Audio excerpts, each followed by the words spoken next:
Hello friends, Supriya's किचनमध्ये आपले स्वागत आहे. आज आपण शेंगदाण्याचे पौष्टिक लाडू बनवणार आहोत. हे लाडू अगदी झटपट होतात, खायला सुद्धा खूप खमंग लागतात. सकाळी सकाळी तुम्ही मुलांना किंवा स्वतः जरी एक जरी खाल्ला तरी अगदी पोट भरल्यासारखं वाटतं. हे उपवासासाठी सुद्धा चालतात. चला तर मग आपण हे लाडू कसे बनवायचे ते बघूया. त्यासाठी मी अर्धा किलो शेंगदाणे, अर्धा किलो गूळ घेतलेला आहे. अगदी समप्रमाण घ्यायचं. यामध्ये तूप किंवा तेल टाकण्याची गरज नाही. सर्वप्रथम आता आपण कढई गरम केलेली आहे बघा, त्याच्यामध्ये शेंगदाणे घालून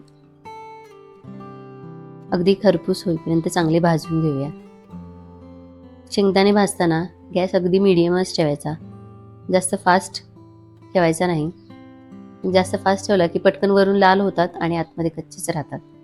10 ते 15 मिनिटं मी गॅस स्लो कमी जास्त करताना भाजलेले आहेत. खमंग असे शेंगदाणे भाजलेत. हे आपण आता जरा थोडा वेळ थंड होऊन देऊया.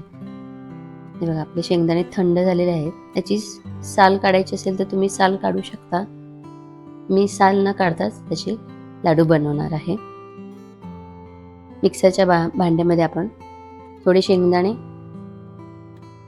आणि थोडासा गूळ असं दोन्ही समप्रमाण घेऊन आपण मिक्सरला हे बारीक करून घ्यायचं.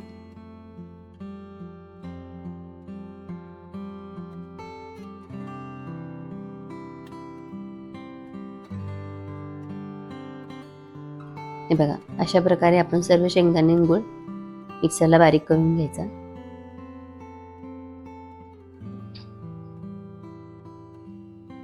हे बघा, शेंगदाण्याला छान गुळामुळे बाइंडिंग आलेलं आहे.